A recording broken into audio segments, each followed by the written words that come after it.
I stand by that. My strings are the best. Just I'm allowed to feel that way. Okay, I see.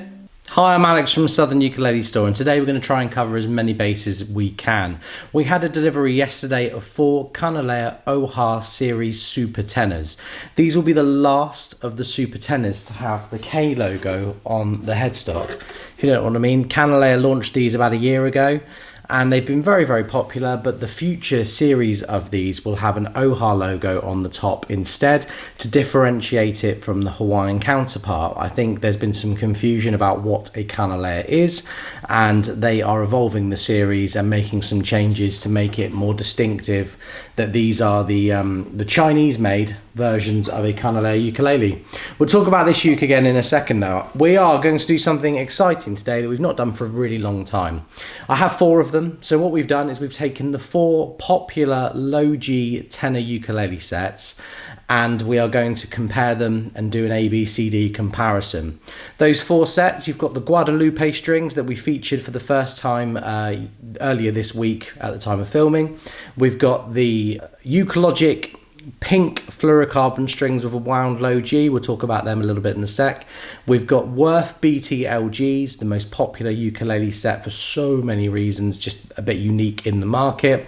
And then finally the Ukes of Alex low G strings. Now obviously I'm biased, I think the Ukes of Alex low G strings are the best, of course I do, but we can hear that for ourselves and you guys can make an educated decision if you're buying without trying them all first. Basically, I've made a video here. It's going to save you about £100 in ukulele string sets over the next however many years. Let's talk about the OHA first though. This is the KO1ST, the Kanile'a OHA Super Tenor. This is all solid Hawaiian koa. So what happened was about 4 years ago, Kanile'a decided to bridge the gap between their popular Islander series ukuleles and their Hawaiian-made ukes. So they took production to a very small facility in China. They sent wood that they were hand-picking in Hawaii from their stock that they were using on Hawaiian-made Kanile'as, and then they refined and retuned it for the next 3 years plus. I remember hearing word of this before COVID, so we're talking 2019. This was something that they planned on doing, but it wasn't until much more recently that they were very happy with the results. They were so happy, in fact, that they put the K logo on the headstock, but I think, if we're being honest, there was a bit of a backlash against Kanile'a for that. A lot of people felt that that watered down their true Hawaiian brand. So I think if you put 2 and 2 together, that's going to be the logical reason why future versions of this ukulele will have an OHA logo on it, just to kind of give distinctive identities to the 3 brands that Kanile'a produce. Otherwise though, these remind me of Kanile'as from 3-4 years ago. So Kanile'a recently have put things like true reduction and kind of body contouring and lots of very bespoke artisan details on high-end Hawaiian-made ukuleles. This is much more like your standard Kanile'a from a pre-COVID to kind of 2021 era. It's still Hawaiian koa, but the finish is a either polyurethane or polyester. I get them confused. I think it's a polyurethane finish rather than the UV gloss that they do in Hawaii. So it's a much more kind of thicker, it's a thicker gloss finish to this, which is how Kanile'a did it for 2 decades before they made some changes. Hawaiian koa for the top, back and sides. They all look very, very unique, so keep an eye on that if you are looking at the individual listings. You have an Indian rosewood fingerboard and bridge. Hawaiian-made Kanile'as have wooden buttons. This has a plastic button. I think it's an acrylic material. But you still have a bone nut and saddle, a 38mm nut width with a 30mm string spacing, and open gear Kanile'a tuners. It retains the Kanile'a headstock on this particular model, and it feels like a Kanile'a. It even has the true R bracing. If you're to look inside the ukulele, you will spot that they've retained the true R bracing.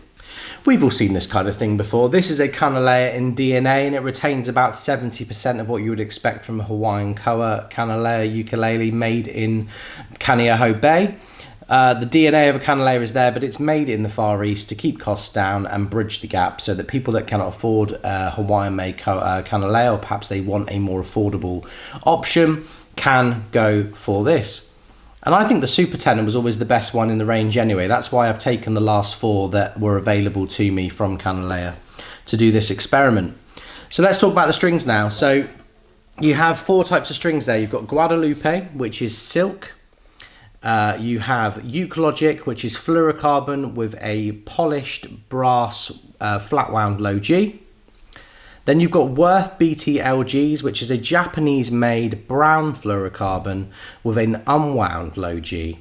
The mellowest of the strings there and a bit softer under the strings. And then finally, you've got the Ukes strings, which are nylon with a silver wound nylon low G. 4 different string materials there, really. Clear and brown fluorocarbon, there's less difference between those two, but typically you would expect clear fluorocarbon to be brighter and bolder with a bit more attack. The brown ones retain the mellowness, certainly with a low G. And the nylon is going to be the kind of most traditional sounding of all of them. It will be interesting to see how the Guadalupe strings slot into all of this. But I'm going to stop talking now, and we're going to play all 4 ukuleles back to back and see what you think.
There you have it, folks. What do you think? We've ABCD'd Guadalupe, Ukulele, Worth BTLG and the Ukes strings.